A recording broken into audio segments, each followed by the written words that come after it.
All right, and for more on this, we're now joined by political analyst Sandile Swana, and he joins us now via our video link. Mr. Swana, thank you so much for your time this evening here in SABC News. I mean, we saw that letter that was released by the EFF, and one would say that in a week where we have seen many leaks from the likes of the DA as well as the ANC, what do you make of the fact that, the EFF took liberty to actually release this letter to the public? Oh, thank you so much, Mbali, and good evening to your viewers. The letter was leaked, and it is stated in the letter why it was released to the public, because there has been many messages to the public stating that the EFF has came and made an outlandish demands on the ANC.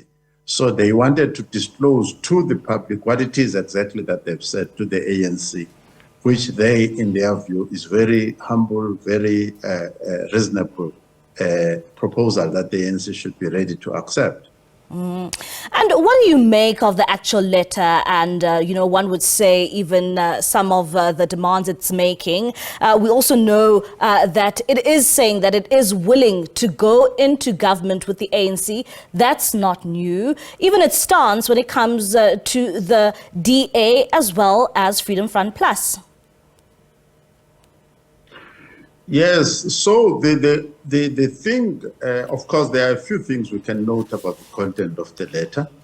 The one thing is that the letter centers the alliance or coalition between the EFF and the ANC on the Freedom Charter, on previous ANC conference resolutions, as well as the last manifesto, the 2024 manifesto of the ANC.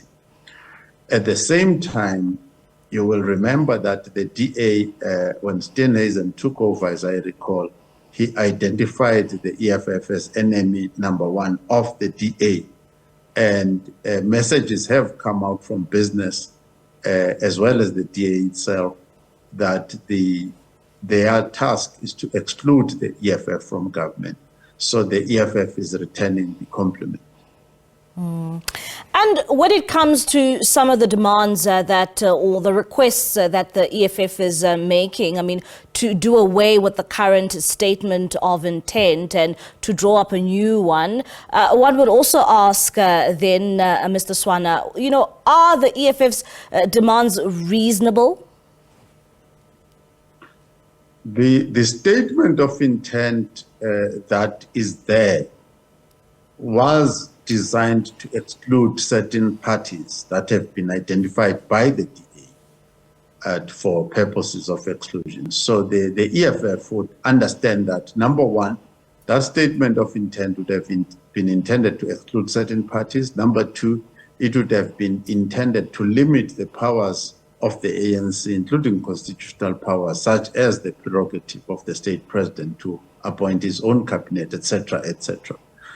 So there is a tone in the letter that, in a sense, it is a reconstitution of the ANC as we've known it since the abandonment of the mass democratic movement. Because if you look at the voting roll now, the total votes, not the voting roll, the total votes obtained by the mass democratic movement, if you would call it that, it is still about 2/3 that belongs to that particular grouping of political ideas.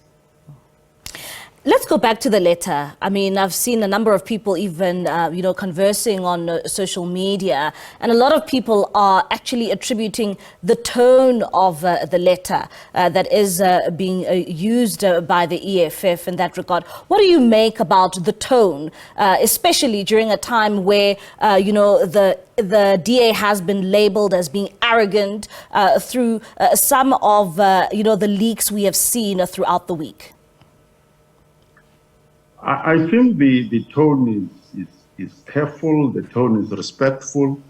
It seeks to restore the dignity of the ANC as a left-wing organization, bearing in mind, of course, that the present project, to be honest, the present project is a right-wing project. It is a project that is designed to take South Africa and turn it around and make it to face the USA and NATO with open arms and create that friendship. and move it away from BRICS, move it away from supporting Russia, move it away from supporting the people of Palestine. So this letter, it would be a letter that is saying we humbly are asking you to reorientate yourself back to the ANC of Oliver Tambo. And when it comes to the EFF requesting, a new statement of intent to be drawn up, and, where calls have been made that this cabinet needs to be finalized, is there still time to even legally have a new statement of intent? There is plenty of time. I think that if you look at how the European countries, and if you like, some of our former colonial masters, such as the Dutch, the Netherlands, they take far longer than this to form up a coalition government. So this idea of a pressure cooker is misplaced and totally misguided. Cyril Ramaphosa and the ANC have got enough time to craft a government, an executive, a cabinet that is more suited to the future needs of the country, without inducing in themselves and in the nation unnecessary panic. And when you look at the letter itself, Mr. Swana, is there still time for the likes of the ANC to actually entertain some of the requests which have been made by the EFF when it comes to that statement of intent, especially during a time where, Sunday papers are already reporting that the ANC and the DA seems to have found each other, and, we can expect that cabinet announcement to take place soon. At the same time, we've also seen communication from the presidency saying that, there will be the opening of Parliament on the 18th of July. As I have said, time is not a problem. And secondly, a statement of intent is a statement of intent. Nobody can take you to court about that. If you change your mind to do something else. So the ANC may actually embrace the DA and actually go with the DA, but it will not be because they were disrespected by the EFF or things like that. It will be because they've decided to do that. And what do you think the ANC's the attitude will be towards this letter which has been written by the EFF? The only thing that shapes the attitude of the ANC at this juncture that I can think of is the intimidation from business, the so-called business, this and that, to say that they must form an alliance with the DA, or otherwise the deal that business has made with the ANC will be cancelled. That deal has not been disclosed to us. But in as far as I'm aware, really and truly, there is no valid threat that business can issue to the ANC that the ANC should pay any attention. So any decision that they make to go with the DA will be a decision that they make on their own, because there is no valid threat that business can actually make and implement successfully against the ANC. All right. Mr.